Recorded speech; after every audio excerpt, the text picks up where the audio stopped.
Everyone. Okay, thanks Vicki for remembering to hit record. It's being recorded so it can be shared with people who don't have the opportunity at this time of day to join us. And if any of you say, hey, I really like these ideas and you wish to share it with your whole staff, it would make a great training kind of presentation. So the title of what we're doing today is called Brown Bear and Other Engaging Ways to Enrich Preschool Learning at Home. Don't get scared away if you're not in the preschool realm. Understand that you can adapt these ideas to other ages, and you can come up with many, many beautiful ideas extending the kinds of ideas you're learning. I'm Bev Schumacher, and I'm up here in Milwaukee. We have people from Oregon to New York to Alabama, so we welcome everybody who is with us across the nation and picking up these ideas today.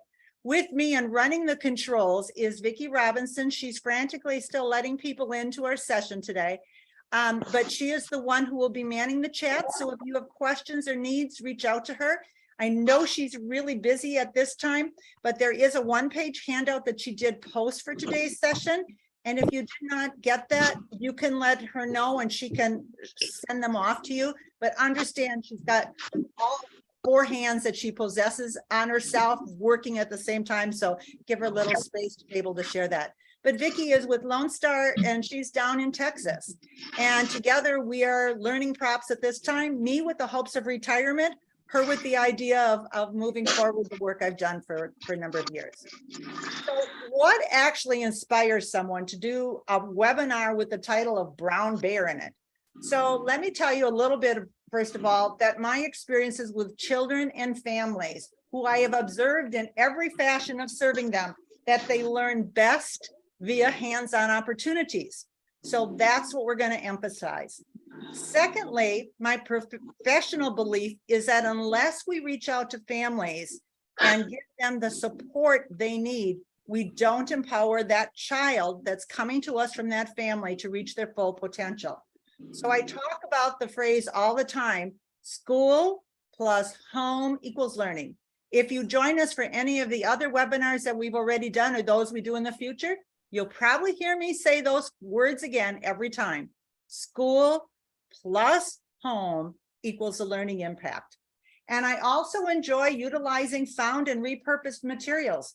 So over on the right, you see an example of that. I do hit garage sales, although moving from a very large house to a very small house, I've been curbed in that behavior just slightly, but I always have been able to find great things on the curb. And that red couch there is my daily reminder that, yep, you can find good things that other people think are castaways. No, it didn't look like that when I found it, but with love and care, that's what it became. So as to who I am, I have taught classes to childcare staff in my career. I established a church preschool program. I have done quality improvement work both in the state of Wisconsin and the state of Ohio. I present workshops at a national level and state, local levels. I spent 10 years with the title of Parent Involvement Coordinator in a state pre-K program. I am the author and creator of some materials called Learning Props, Games and Books, and Parent Engagement Resources, including the publishing in 2020 of the book called Menu for Building Family Partnerships. And I'm taking steps towards retirement. And I guess it's a journey that I've not yet made, but I'm working on it. So on the left side of your screen, you see the Menu for Building Family Partnerships shown there. And below that are some door hangers. Believe it or not, when I was doing home visits, my family sometimes missed me. And I found that I needed a way to say, hey guys, I was here today and I missed you. Just because I didn't see them face to face didn't mean that we weren't establishing the relationship. So I started to do those on a larger scale after my staff stole the ones that I had in my closet at the rate that I could hand stamp them out. And we also then found that we could do door hangers for doing recruitment. Eventually it led to creating games, which you see in the upper right-hand corner, that we could share to families. And from that sharing with families, grew other products as a result, because my games needed to be durable enough that I could trust them to families. So I'm going to ask you to use your finger, and there is a row of alphabet. I'm going to ask you to touch the letters to spell your first name. So hopefully you can do that on your screen. Go ahead and spell out your name. And what I've done with that idea is if families came to a workshop, I would have letters on the ground. I could put paper plates on the ground with the alphabet letters. I could make great big chalk marks, preferably outside your building. Custodians did not like using chalk on the carpets or the floors in the building. But you could also use pieces of fabric where you could put the letters on those so that they could do that. What does a parent get from the idea of having their child step on the letters to make their name? Number one, that spelling their name is important and we expect it. Secondly, they can see how simple that idea of spelling their name, of recognizing letters, of doing spelling words can be as they work at home to support their children's learning. Okay, all of a sudden my screen doesn't want to go down here. So what is the objectives that I have for you and what we're doing today? First, I want to acknowledge that the role of educators includes giving parents support to be their child's first and best teacher. Secondly, to explore ideas and resources to enrich learning, experiences for early learners that have the potential of becoming a family routine. So once they know about the chalk letters, you can equip them with a piece of chalk and they can go home and they can continue to do letters. And explore resources and set goals that can invite families to be engaged and encourage their learner using budget-friendly, low-cost or no-cost resources.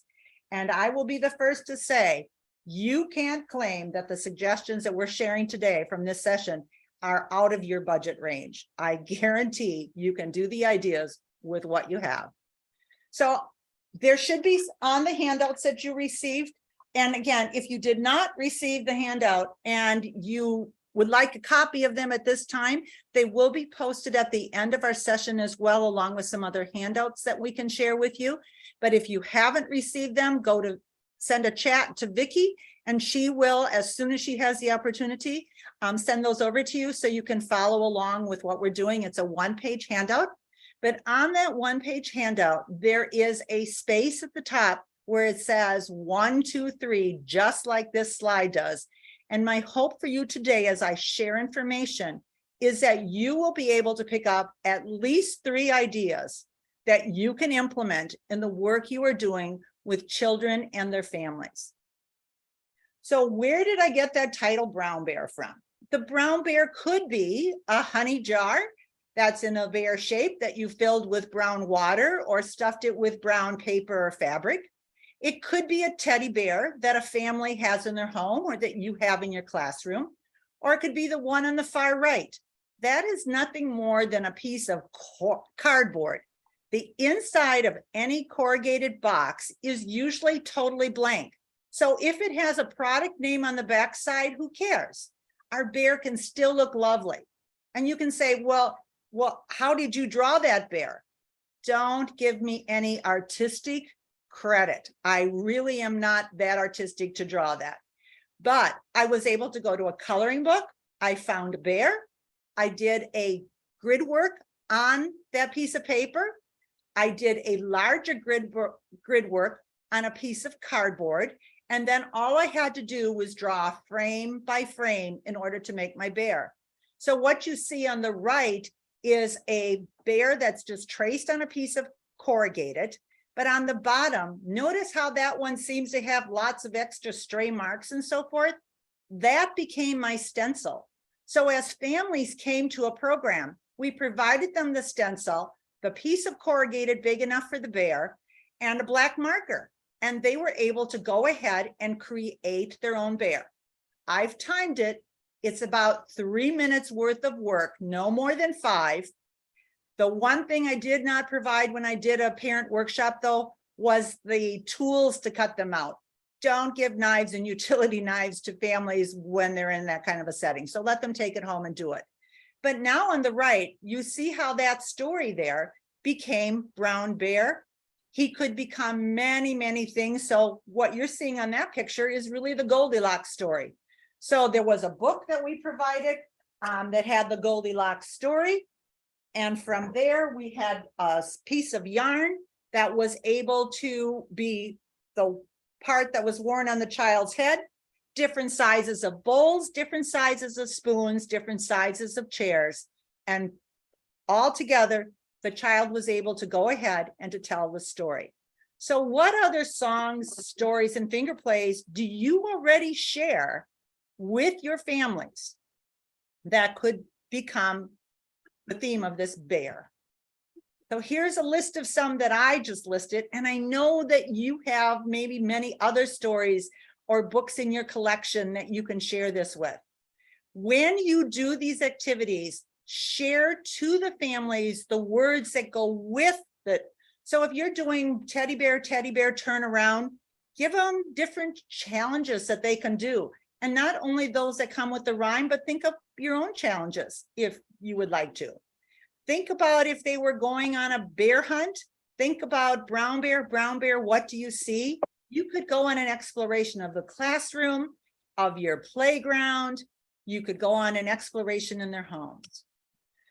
Parents or partners, what is the difference? Just like that formula I told you before, school plus home equals learning when I started. This is the second thing that I try to repeat in every session I do. If you use the letters in the word parents and you go ahead and spell the word partners, you can do it up until you get to that last letter R. You're one letter short to spell the word partners.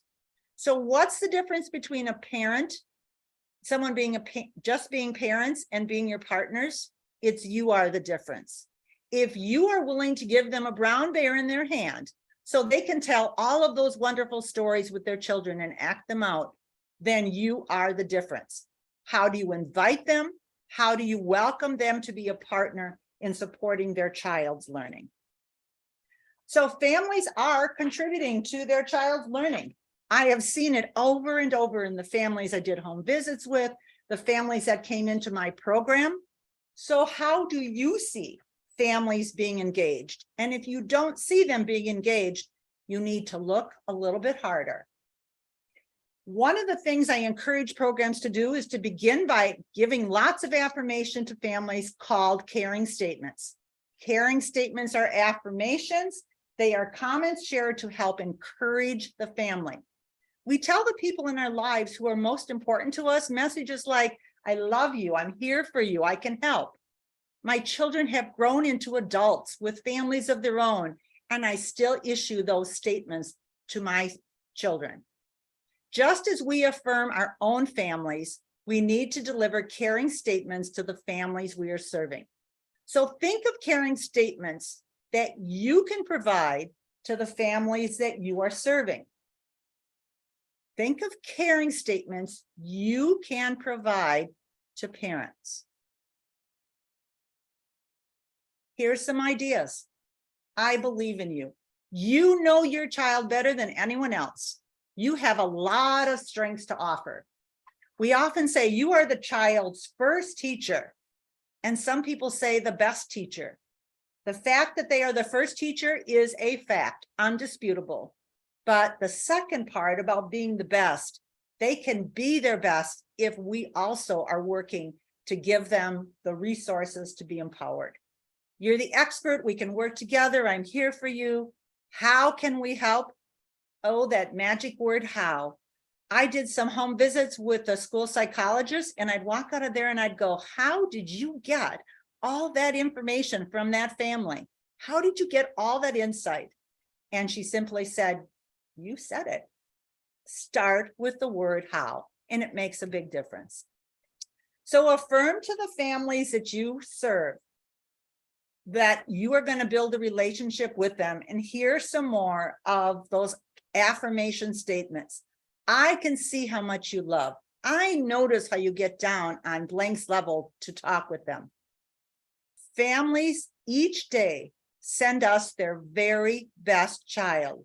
So how do we make that best child and that family stronger in the relationships we build? So how do we build those relationships? There are the words again, build relationships. We use caring statements. But what we need to do is provide parents with knowledge, with skills, and with resources. Many of you are trained to be a professional working with young children. Families have no prerequisite to become a parent. You don't have to take a test in order to prove that you have proficiency. You don't have to write a test in order to show that you know the information. It's an ongoing process as you become a parent. So how do we give them the knowledge? How do we equip them with the skills? And how do we share resources, whether they are low cost, no cost, or a small cost to use? Programs can engage parents as partners by encouraging activities using resources that families already have in their homes, equipping them and enriching home learning with low cost to no cost resources. We can also provide take-home props, and we can also do make and take. So really 4 different levels of ideas we're going to be sharing in this session. So first of all, I'm going to ask you, think outside the box. Adopt and adapt ideas. As I share an idea and you say, but I have this different idea, that's the birthing process I want to give you. Remember, I want you to get 3 ideas and to write those 3 ideas down on your handout so that you carry them out after our session today. Keep a folder, a collection of ideas, whether it's snapping a picture of something you see on the screen, whether it's writing the idea down. That box there that you see next to that second idea is nothing more than a plastic tote, or it could be the water table in a classroom, or it could be an empty box. But what are in that box are lids that came off of those containers. So children have the opportunity to match which ones go together. And it's a matter of using their wrist muscles, their finger muscles to be able to put them together by using judgment, which one fits which container. This was an idea that I saw in one of the classrooms. And I asked the teacher, could you share this idea at our staff meeting on Friday? And she went, oh, that's nothing. I'm sure everybody does it. And I said, no, I haven't seen everybody else put these different containers and lids in their water table. So I had her share it. And what she found out was, no, that wasn't a water table activity that was utilized in every one of our classrooms. So instead of every teacher having to come up with their own group of containers, that same collection would be used in a classroom, washed, sanitized, and sent to a new classroom. And all the teachers could utilize those resources that were there. We want to invite creativity, exploration, and play. And sometimes the very best ideas don't come from what the teacher does, but it comes from just watching the students and seeing the things that they come up with. We had the chance recently to go to Rochester, New York, where we got to visit the Strong National Museum of Play. And this is a quote, and it's long, but bear with me because it says so much. America's greatest toys dare to stretch our imaginations, indulge our creativity, exercise our constructive impulses, move gracefully, and compete keenly. They reward us with fun. But the pleasure of playing also helps make us quicker thinkers, stronger competitors, better observers, and more understanding teammates. By helping us play, toys teach us to reach our full potential. Such an easy thing to say. But look at some of the toys that have been inducted into this Toy Hall of Fame. No-cost things, cardboard box, a stick, blankets, puppets, paper airplanes, sand. Think of all those no-cost things that you have seen kids engage with as they are learning. Or they can be low-cost things that you could pick up: crayons, balls, playing cards, bubbles, coloring books, sidewalk chalk. So if the National Hall of Fame recognizes these as great resources, so should each of you. So I did a research project and I wanted to know what strategies were effective in engaging families to support learning at home. And what we did in the research project was we did a pre-test and a post-test with the families who were involved and the staff. 93% of the families completed the post-test. In other words, they did the pre-test, they did 10 weeks worth of intervention activities, and they followed up with a test at the end. Sometimes I have staff members say, oh, parents, our parents wouldn't do that. You don't know who our parents are. And I go, I've worked with low-cost families my entire career, and this research project was done with that type of a population. Yes, families do when we invite them and we encourage them. There are 3 intervention levels to which families were randomly assigned. We gave them suggestions, we gave them suggestions with prompts, and then we also shared resources with them. So families reported, first of all, being involved in the pre-test that we did. But when we asked them, how else would you like to be involved in your child's education? Over a third of the respondents in an open-ended question gave us practically the same answer. Any way possible, whatever the teacher recommends. So if you were a home visitor and you were going out and meeting families in the home, what ideas are you sharing? If they're coming in for an evening program, or the child is going home from a day having been in your program, how are we inviting them to go deeper and further with the kinds of learning that we were working on? So how do educators close that gap? Starts with a simple invitation. So in the research project, we gave suggestions. So for example, the teachers wrote a note to do a counting activity. This is what they had said. And of course, I've got all my things piled up neatly here. And so now I need to be able to reach them. Okay, one of the teachers says, practice working with numbers this week. Look for numbers on license plates and road signs. Another teacher wrote to the families, look for numbers in the world around us. Numbers are everywhere. Look for them at the store. Take a walk to find a house number. Look for numbers on a piece of mail that came to your home. Let me know what you find. Thanks for your cooperation. So they're affirming that family's participation even before the family did it. At the suggestion level, we took craft sticks, or you could use the spoons, like the ice cream spoons, but we stamped them with numbers 1 through 20. That was our program goal, that children would recognize numbers up to 20 when they moved on to kindergarten. Or we could share resources. So one of the resources shared during the research project are games that I created. They're on fabric, so they're washable and durable. One side was Spanish on this came. The other side was English. We also did them English only. And what you saw on the inside there is what you see in that bubble at the bottom. Things like clap your hands, count how many elbows are in the room, blink your eyes, and every time it was assigned a number. It could be the same number that they use each time, or they can follow the game and do the random numbers. But each one also went home with a book so that there was a literacy piece that went with it. We found when we first started doing sharing resources to families, we were sending books home. And then we went, duh, a book is great, but so many of our children are very hands-on learners. What are we giving them to work with as well? So we started to add resources to our collection. In doing the research project, we found that the activities were done when we gave the suggestions 64% of the time. And we asked the teachers, how involved were families? And they said, oh, neutral to somewhat with that level of activity. But they reported that it was 30% effective, they thought. But look at my parents' response, it was double that. 64% of the parents said, oh yeah, we did that activity together. When we went to the second level where we gave them the simple prompt, the craft sticks, 73% of the family said, oh yeah, I did that activity. The staff now say, well, yeah, they're somewhat very interested when we give them the extra resources to work with. But again, they're at 51%, and 73% of the parents are saying, yeah, we did that. And at the shared resource level where we sent the game home, 82% of the family said, oh yeah, we did this.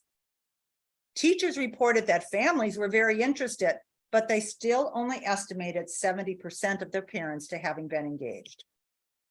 When resources were provided to families, we found that they were more likely to do the activity, spent more time engaged in the activity, did the activities more often, and involved more family members. Suggestions had power, but the resources moved them to action. So what should you do as a staff?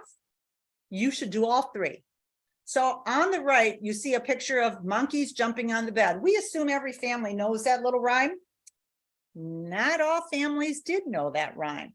So we gave them the words and we gave them some enrichment ideas on a single sheet of paper, but we gave them the words so that they knew how the rhyme went. At the second level, we actually cut out monkeys with a die cut machine and we added a craft stick to them so that the families could have these little puppets to tell the stories. And at level 3, what did we do? We took a fabric bag. I did add Velcro to the top, otherwise contents did fall out on the way home on the bus or in the back of the car. But each one of those bags then had the book about monkeys jumping on the bed. It had 5 little monkeys as finger puppets, and it had the words and the book. And there was information just written on the bag, longhand, using a marker to help the family find interesting things that they could do together. So there's 3 tiers of being involved. They can do suggestions or no prop activities. What would be an example of that? Would be just doing a hand tracing. So showing families how to make a shape on the child's hand so they have the tactile experience of feeling that shape. It could be a number, it could be a letter. At the next level, a suggestion with a prompt or low or no cost kind of material. They could be an alphabet letter. It could be printed on a card that's sent home and saying, this is the letter we're sharing. This is the sound that letter makes, and telling the families what words we were talking about in class. It could be something as simple as a strip of different colors. And we have a sheet that does that. And so we will share this after the presentation is over today. But there's a picture there on this slide that shows you the colorful cereals. You could give them a little bag of those cereals that they could sort them into the right colors. You could give them a small bag of some prepared snack, a snack gummy bear kind of product. It could be some candy. It could be Legos you found sitting in their home on a home visit. So what we're equipping them with is a piece of paper with the colors so they can talk about the colors, but they can also use it to do some sorting. We can also share returnable or giveaway resources. So what you see on the bottom of this slide is you see bear hunt. Doing the bear hunt game was not my idea. It came instead from the families. Somebody was visiting in the classroom that day and they said, the most popular story in the classroom is going on a bear hunt. So we used a rubber stamp. We stamped out that path game. We gave them some ideas of enrichment and how to be able to use the game, but the illustrations on this game were drawn in by a parent. So I hope you had a chance to kind of see some of them. That became a favorite, and I just copied that thing with a color copy every time we needed to do a replacement. But simple ideas that can be shared with families at low or no cost. Equip parents with information that supports learning. Just because we understand what we are sharing doesn't mean the family does. So if you would take a picture in your program, whether you share that on your phone to the family that they can see their child at learning in your program, or whether that be a picture you hang on a bulletin board, always add a caption. Point out to families what learning is happening in this picture. Look at the children playing in the sandbox as they learn to play together, measure sand, and form sand into fun shapes. Let families see the value of those play experiences. I'm sure many of you heard, oh, early learning, that's just kids playing. No, it's kids at work. Playing is learning. Connect in a format that works for each family. You need to have a variety of strategies, just as I have a variety of strategies for reaching out to families. So it could be a sticker that's peeled off and the child wears home for the day. Read together. Take time to read to your child. It can give them the nudge to do that activity, or it can be something that I call a wristband, just a piece of stiffer paper. And what'll happen, it'll get wrapped around the child's wrist and taped to their wrist. So when they go home, they have this sweet short message. Could I do this every week? No, they'd stop paying attention, but it's a strategy you can use once in a while. And if a child doesn't want to wear it as a wristband, you can put it through the handle of their backpack.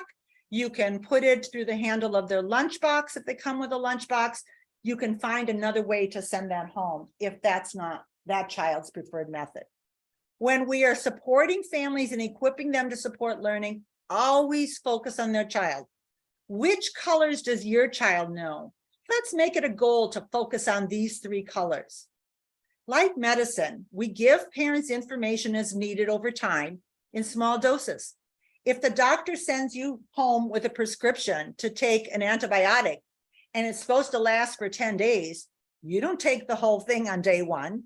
You take 1 a day until you reach that 10 days, because that's what it will take to sustain fighting the virus. Reach out especially to families who most need support, whether those are second language learners, whether those are families who have not experienced early learning before. You know which families are the ones that need extra encouragement and acknowledgement. Invite families to go deeper with books. I can't emphasize to you the power, and somebody shared they were with a parent-child home program. That program sends a book home with each visit that families receive. Always share with them the literature pieces, because if they have a book in hand, they can look at pictures. So look at that idea of caps for sale. Do you think all of your children even know what a cap is? So maybe this will be the learning experience in itself. I learned from somebody else, not from myself, but you see in that book, Caps for Sale, there's a black circle. That black circle is to let you know that that was a sticker placed on the book. So part of it was on the front of the book and part of it was on the back of the book. And the reason that sticker was placed on the book was that if it was returned back to the school, I'd have an idea of whether that family had opened that book or not. Another thing we learned to do, and that was to take the books that we were going to share with families and add a page to the back of the book to give them ideas of how to take that story deeper, how to build the ideas better. So go on a cap hunt. Can you find caps in the house, and what color are they? But let's say that they don't have caps. You instead could go on a hunt and you could find plastic lids and find out how many plastic lids they could stack upon their head. So we're trying to take items that are in the home and send it deeper in learning. A book will start the idea, but then how else do we give them those suggestions and ideas? We're teaching them that what their children are learning at school about talking about colors and counting, but we're also giving them the equipment to work with. Encourage activities using the resources that families have in their homes, but then add low-cost props when needed. So let's say, for example, you find that the family has cotton balls in their home. You could take a straw and you could teach the children how to blow those cotton balls off the table, pick them up, count them, put them back on the table, and do that over and over again. You could have them put those cotton balls in a spoon and carry them from one spot to another spot. It could be from one chair to another chair. It could be from one plastic container to another one. Ask parents to save resources for you. They are more than happy to do that. And I even have found that grandparents are the best savers of ideas and resources that we need. So I'd have a grandma each year and say, Bev, are you still collecting those oatmeal boxes? And every year we had a great supply of oatmeal boxes that we could make projects that we could send home with children who needed the resources. What about a pillow? Does every home have a pillow? Imagine how you could hop from pillow to pillow, how you could jump over it, how you could walk around it. Think of all the things you can do with a pillow and brainstorm that list, including inviting your whole staff to share their best ideas, and put together a list that you can say to families, look, this is a resource in your home. How can we use it to support learning? On the upper right of this slide, you see a little boy laying on the floor, and that item on the floor is a new character that he has built.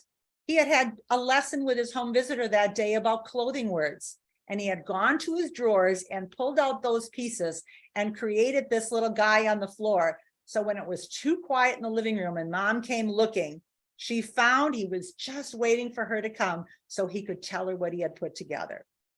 And the other thing you see down in there on the bottom is a flashlight. How many of your families have flashlights? But if they don't, it's not an expensive resource to have. Benefits to using ingredients that are found in their home. When you use the resources that are there, it is budget and environmentally friendly, first of all, but allows that activity to be done again at another time. So if I show them something to do with that flashlight, after I've left, they can still use a flashlight to do that activity again. It also affirms to families that learning activities are possible with what they have in their homes. There's no need for expensive resources. It also empowers families to support learning. So look at the bottom of the slide there. Do you see how that box is quite inquisitive to the little guy that's inside? And he started to store his activities inside. Or look at the one to the right, that's an empty oatmeal box with a slit put in the lid. And those were plastic color chips that were used in the plastics industry. You could also put cards in there. You could cut pieces of things out to go in there. But think about how you can involve the family in doing a little bit of prep work, but then empowering them to move forward with the idea. As I said before, a flashlight can be an inviting learning tool. If they have one in their home, great. But if not, you can always share one. You can play the game I Spy. I spy something that is red, and they can use a flashlight in a darkened room to go around and find something that matches that color. They can do shape or letter drawing using the flashlight. You can find objects of different shapes. Names of objects can be thrown out. Find a book, and they can use their flashlight to shine the beam on a book. You can give clues to children who need it. You can even go as far as using some colored saran wrap and putting it over the top and changing the color of what you're looking for. Or you can go in a different direction. Say, what is a skill that our students need, and brainstorm resources to extend learning. So for example, child needs practice on fine motor skills. What could you recommend? Look at the things in the homes of most families that you could share, or you can take some of those tools along from collections that you have. Stringing things like noodles or cereal, paper clips, clothespins, paper punches, just handling different sizes of spoons and moving items back and forth. All of that works on the fine motor muscles in their hands. There's wrist action, there's squeezing action, that pincher motion that they use to open and shut a scissors is present as they squeeze the clip, as they squeeze the clothespin, as they make the paper punch work, as they open the set of tongs. So look how simple it can be. Either we go with a resource that will encourage learning, or we can say, this is a skill we need. What do we find that we can use for that? When using materials, you have to think about safety first. So first of all, avoid small parts. Small parts means that it passes something called a small parts choke tube test. There's two dimensions to this test. One is the length of an item, and the other is the diameter. The reason those two things are important is because we don't want children to take a small part, swallow it, and have it get stuck in their throat. So one of the dimensions I said was length. When I put an item in this tube, it needs to extend out of the tube. A Q-tip is long enough to do that. So your first reference is the length of an item you share. It should be the length of a Q-tip or longer. The second dimension you need to test is the diameter. So if I take the lid that comes off of a soft drink bottle, one that comes off of a water bottle, and I put it into this tube, it falls completely in. It could present a choke hazard in a child's throat. If I take this lid, which is the size that comes off of a milk bottle, off of an orange juice, that kind of bottle, it does not fall into the tube. So the two dimensions are length and diameter. If you want to be extra safe, think of a roll that comes off of the toilet paper, and that would give you an extra assurance of length and diameter. Sanitize the things you receive. So having just said toilet paper tube, I'm going to tell you, don't use toilet paper tubes. You don't know the hygiene from which they are gathered. So just to be safe, use a paper towel roll or use what comes inside of a gift wrap. The other things that you see over on the right is a roll of tape. If you have a cut edge, like on a piece of plastic, cover that edge up so there's no sharp points. There's also something called NBAC standing there. It's one of many products on the market for sanitizing. If you're going to be using egg cartons, either run it through the bleach solution that you would to sanitize toys in your program, or spray it with that can of product that is designed to be a bacteria killer. Put it in a plastic bag and let it dry for a while so that it dries back out again. That will take care of sanitizing. How did I learn that silly idea? There's a story behind that one. We had a state inspector coming through one day, and the custodian and this inspector came into the parent center, saw us using egg cartons. And I think he knew right away when he said, "You've sanitized them all right," that by the white color of both me and our custodian, then he knew we didn't. So I had no idea up to that point. The reason is egg shells contain salmonella, and egg shells in a carton can transfer that salmonella bacteria to the carton. So things that go in and out of the carton after that could be contaminated with salmonella. What can you use that are repurposed or low-cost materials? So take a quick look at the things on this screen, and we're going to go one by one and share you crazy ideas that you can adapt and have your program use with these expensive materials. So let's start with milk cartons. So in the upper right-hand corner, you see a carton that's used for storage. It's a great way to store things. And again, you see the tape around the area that's been cut out, but now children have a way of organizing their materials. As you go down below that, those are milk cartons that have been covered with paper, but notice how pictures on them, it can now be a conversation about careers. You could take pictures of characters in a story and put them on, and they could move them around to tell stories. The igloo on the bottom was done by a program I was doing some mentoring with. Every week I came in, that thing was a little bit bigger and a little bit bigger. You should have seen the ownership families had in that igloo created with the milk cartons they saved and they brought to school, and soon began gathering from grandparents and neighbors. And everybody was so excited when it was finished, and each child had a picture taken with it. The boat on the bottom is a great bathtub toy. Just cut it in so that it floats and see how the children play with it. Or put sand or other items inside to do a weight or balancing activity. The ones on the far left, the numbers 1, 2, 3, are an area where you can count out items. You can have children toss things into them. Below that is a carton dice. The carton dice is just that. I have taken, it can be a milk carton that you use at school. It can be something that comes from the home and is saved. This happens to be a lemonade box. But what I've done is I've cut the top and the bottom so that they are approximately square. I usually put some stuffing inside to make them a little bit stronger, but then I can slide these two cartons back together. And what I end up with is a really fun cube. I can wrap it with tape. I can use duct tape. I can use colored tape. This one was made at a parent activity where we had words like gallop, jump, balance on one foot. So they peeled a sticker off, they put it on, they took it home to work on motor skills. It can be pictures of things. It can be emotions. It can be to have families talk about the who, what, when, where, why, how kinds of conversations after they've read a book. This one is done with all different kinds of lids.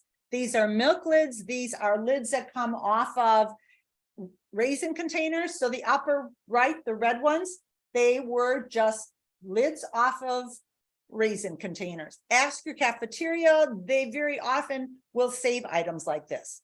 On the lower right were different kinds of lids. These were more like the ones that came off of mayonnaise jars. But I tell you a quick lesson. Make sure that all the stickers have the same shape. Notice as you look through, you can see the outline of the stickers. That wasn't the first week of my home visit activity. The children showed me very quickly that they could tell the difference between the shape of a banana and the shape of an orange. just by looking at the outside of that carton, outside of that lid. In the middle is a fishing game. Those are made with the lids that come off of things like orange juice concentrate, limeade, and with a simple fishing pole, and they store just fantastic in a Pringle container can. Couple of art projects on the lower part. The colorful one at the top was an art project done in our community over the summer by a summer camp. And kids brought their plastic lids in, they made the pieces of art and had a fantastic art show on one of our community events. On the bottom, and the letter spellers and the stoplights are just different colors of lids that come off of plastic milk cartons, for example, that you could make into projects to help the children practice skills. Egg cartons are another great resource to use, and it can be something as simple as what you see in the middle. Here's the story about the monkeys jumping on the beds. I can give the words to the family to take home, but this is an egg carton that has been used for it. And when I'm all done, I can take my little monkeys who have been jumping on the bed, and I can open my carton and I put them inside and I close it, and it goes home as just simply the egg carton for them to do. Not a very time-consuming project, but one that they take ownership of. Take a look at some of the other things. There's a letter practicing. This carton has your name in it. So if you have 6 letters in your name or a student's name, in the first name and the second name, you've got it made. You can do it in one carton. Again, these are the lids off of milk cartons, milk bottles, and they can get put inside and be ready to send home. But now children have the way to practice spelling their name. Or you can do it with counting activities. So here's one with counting activities. And I would probably start with one pom-pom, one button, one stone, but I would put one in there and they would shake it around and open it up, and they could count out that many objects, in this case 6, or they could identify the number, but you suddenly have a resource for them to go home and to practice doing some counting. The lower right has some number activities there as well. Moving on to some other things we can do with paper rolls. Take a look at the different objects that have been made: the turkey, the rabbit, the sandcastle, the penguin. The puppet stand is 2 pictures of an animal from a story with a piece of tube in the middle to help it stand up.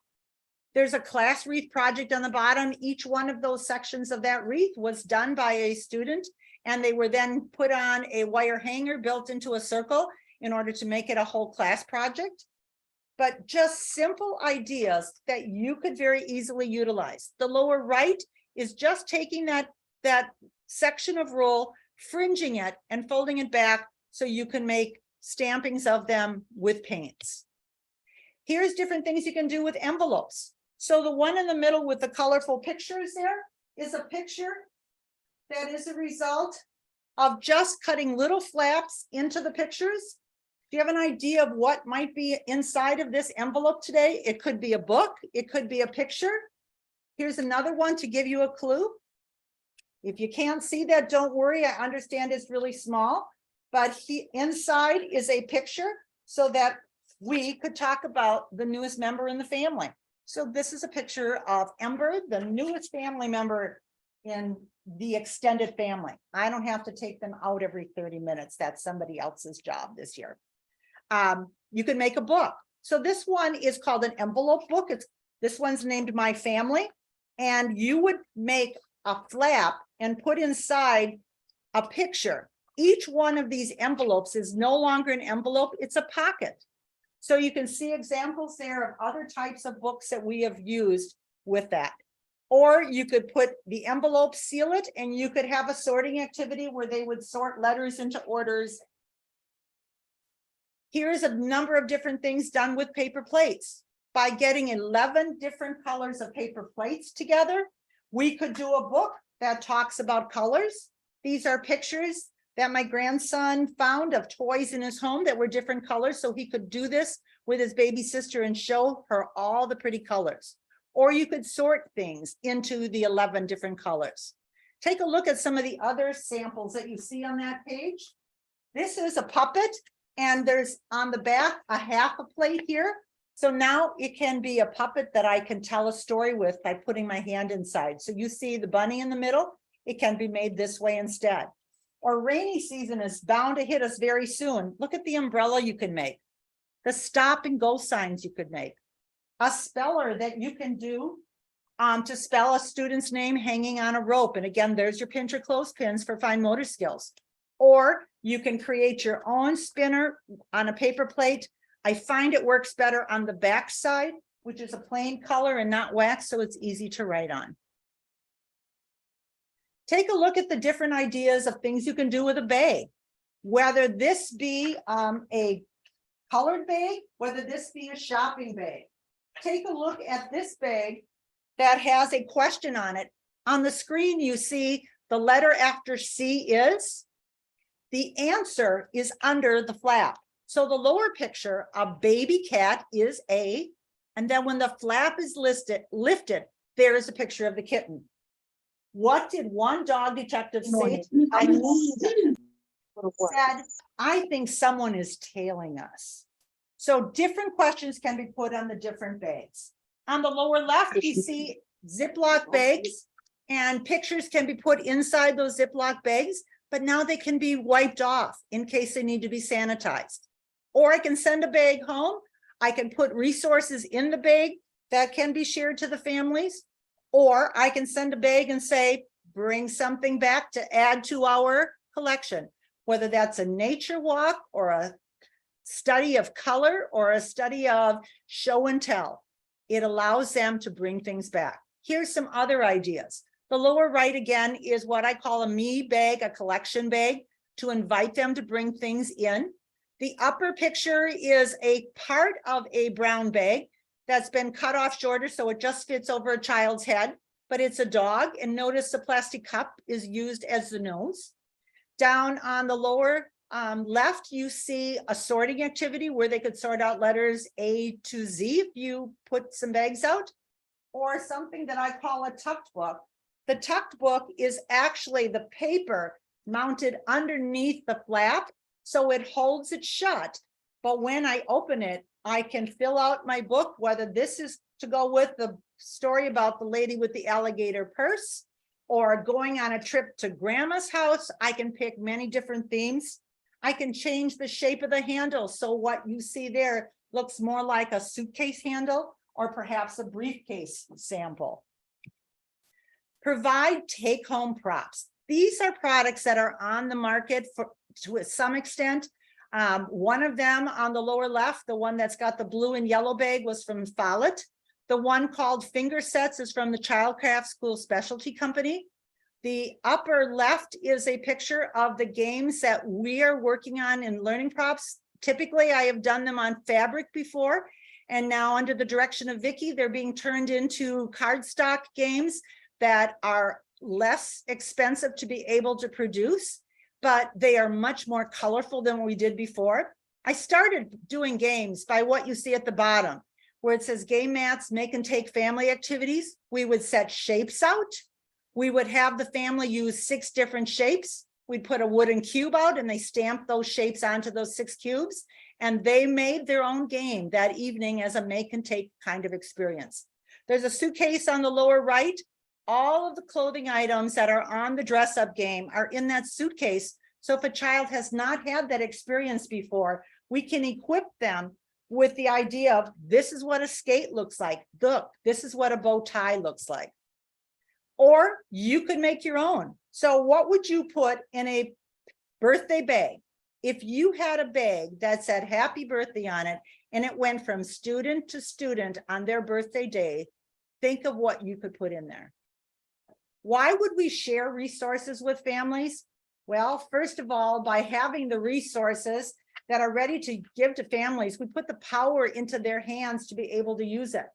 When resources are shared, students are so excited, it increases the chance of being used. I have had so many parents who've told me stories about them coming home with the writing kit or coming home with a game bag. They are so excited, there's no way the parent can escape using it. When I put together a combination of materials that I address auditory learning, I address visual, and I address manipulative. It helps the student learn in a way that's most appropriate to them.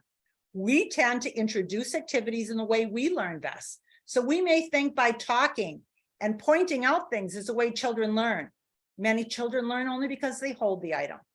When we share resources, it clearly says to programs that we want parents to be involved. It's inviting them to be involved. And people say, well, they won't come back. And I can tell you from years of experience, yes, they do. And so many of our families are not resource rich. What goes in a kit? There's a list, and that is on your handout. So right now, this isn't going to have as much value to you until you sit down to start making your own kits. How did I learn these? Simply by sending those Make It games home with families and evolving into the more durable bags that I produced later in my career. So examples of things to include: make sure there's directions, make sure there's information that helps them to know what goes in the kit, what do I need to send back, and clearly say to them, you should enjoy this with a parent, a teacher, a skilled reader. They weren't intended for children to sit and do on their own. The interaction, the cooperation was what was really important. Or you will see we add more fun things to do. We ask them to observe the learning progress. All of those components help to make the resource richer for families to use. Not all families will read the directions, but for those that do, it really helps them to guide their use. Do, make, and takes. Picture in the middle there is a workshop that we did on bookmaking. Families made books that helped them to tell their family stories. The children also worked with them in doing it, and they were able to take their books home and share their books with each other. On the right is a bingo game. We're also working on a game that is called the Counting Challenge. So what you see is yellow there. They go home with a scissors. The children cut them apart. They draw a number, they draw a challenge, and it's reinforcing, number one, cutting. It's reinforcing movement. It's reinforcing numeracy skills. When families take part in banking, they have ownership in it. So these are examples of the learning props games that I have done. Vicki will share information with you after the webinar today. We ended up creating 11 different games and are working on some new ones. We're working on one about safety, one about health, and one about social emotional. And as I said, we're producing them in cardstock for many of the titles as well. We're also working on a game called Getting Ready for Kindergarten. This one is new, it's available. So it's a pathway where children are going to do things like say their full name and spell it. They're going to be reminded that they have to wash their hands after they use the bathroom. And if they didn't, they get to move back one space, to brush their teeth, to name the alphabet letters. It's available in English, and as all other resources we're creating, they are available bilingual Spanish English. There are other recorded webinars that Vicki and I have produced. Matter of fact, this is the 8th one. So some of these titles that you see here might make wonderful opportunities for your staff to have a training day or to use activities. As I said, my goal today was for you to take home 3 ideas. And I want to make sure that you realize in your hands are low cost or no cost resources that every family can use. So do you have 3 ideas that you can take back? And if you would enter into the chat, we love to hear ideas that have worked for you that we can then share on to others to help equip them to work with families. We thank you so very much for being with us this hour.